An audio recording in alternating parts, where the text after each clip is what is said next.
Le Finistère possède le patrimoine sacré le plus important de France. Les pardons et ses processions en costume de fête y représentent une place importante dans la religion et la culture bretonne.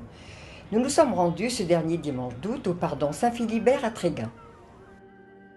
Le pardon débute par une messe dans cette chapelle gothique dédiée à Saint Philibert. Construite de 1556 à 1575, elle témoigne à la fois d'une foi profonde et d'un savoir-faire de nos ancêtres bâtisseurs.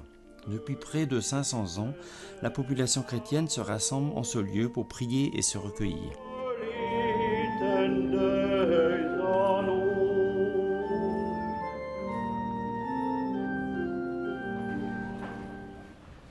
Prions ensemble au moment d'offrir ce sacrifice de toute l'Église.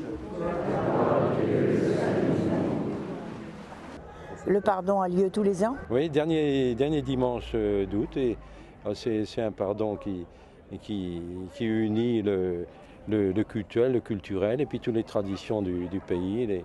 Une bonne partie se met en costume, en fin de compte. Ça réunit beaucoup de monde. Oui, c'est toujours, la chapelle n'est jamais aussi pleine, sauf à Noël.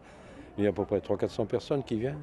Et puis par la suite, il y a la procession, qui a son petit succès aussi. Il y a des participants et puis des gens, des spectateurs également qui viennent de tous horizons.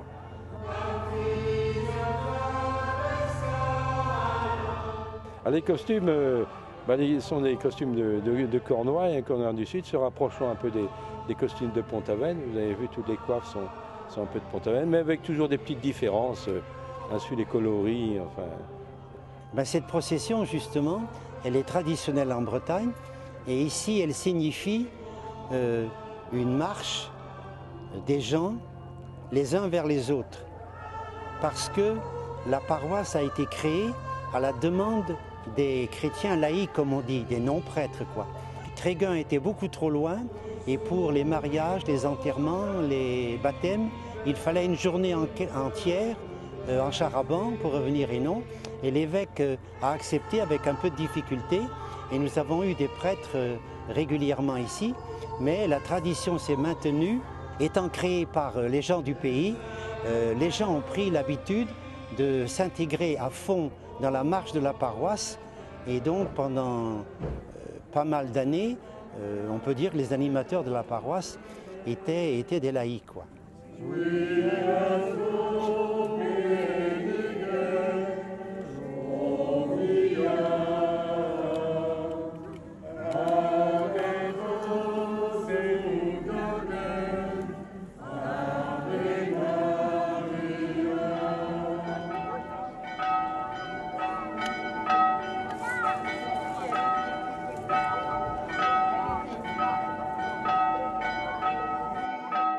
C'est vraiment avec une superbe joie que je suis aujourd'hui dans ce costume. C'était un costume de la maman de Rémi Herlédan.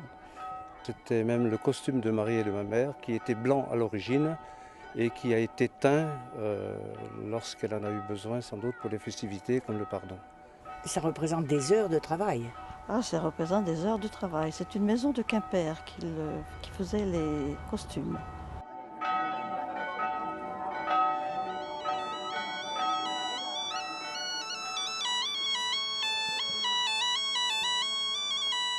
Je suis président du comité des fêtes depuis 3 ans maintenant et j'ai la chance de pouvoir compter sur une équipe très dynamique de 150 bénévoles à peu près qui vont travailler pendant ce week-end sur 3 jours de fête.